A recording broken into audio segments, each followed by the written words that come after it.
शिमला मुआहदा ख़त्म, control line को अब सीज़ फायर लाइन समझा जाए। वज़ीर दिफ़ा। वफाकी वज़ीर दिफ़ा ख्वाजा आसिफ ने शिमला मुआहदे को ख़त्म शुदा करार देते हुए कहा कि लाइन ऑफ कंट्रोल को अब सीज़ फायर लाइन समझा जाए और उसकी हैसियत पर बातचीत की ज़रूरत है, जबकि पाक भारत तसाफ़िया 1944 की पोजीशन पर वापस आ गए हैं।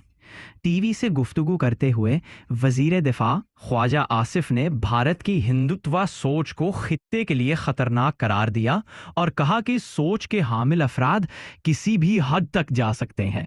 भारतीय वजीर आजम नरेंद्र मोदी पर तनकीद करते हुए इन्होंने कहा कि भारत में खुद राहुल गांधी ने मोदी का नाम सरेंडर रख दिया है और मोदी से ज्यादा किसी की मट्टी पलीद होते नहीं देखी।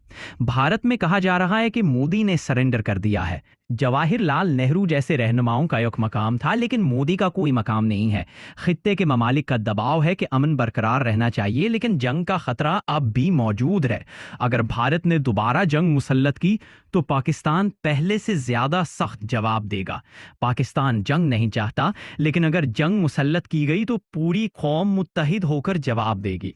इन्होंने बिलावल भुट्टो की सरबराही में पाकिस्तानी वफ्द के गैर मुल्की दौरों की अहमियत पर जोर देते हुए कहा कि वफ्द को आलमी बरादरी को बावर कराना चाहिए कि पाकिस्तान अमन का ख्वाहिशमंद है और भारत के साथ मसाइल का हल आलमी बरादरी की मदद से होना चाहिए। वजीर दिफा ने कहा कि पाकिस्तान की मईशत बेहतर हो रही है और वजीर खजाना इस दौरान अहम किरदार अदा कर रहे हैं। मसला कश्मीर दुनिया भर में उजागर हो चुका है। पेशावर जिरगे का जिक्र करते हुए इन्होंने कहा कि फील्ड मार्शल ने फाटा के लोगों से वाज़ेह बात की और कहा कि अगर दुश्मन को मेहमान बनाना छोड़ दिया जाए तो 1 माह में दहशतगर्दी का सफाया किया जा सकता है।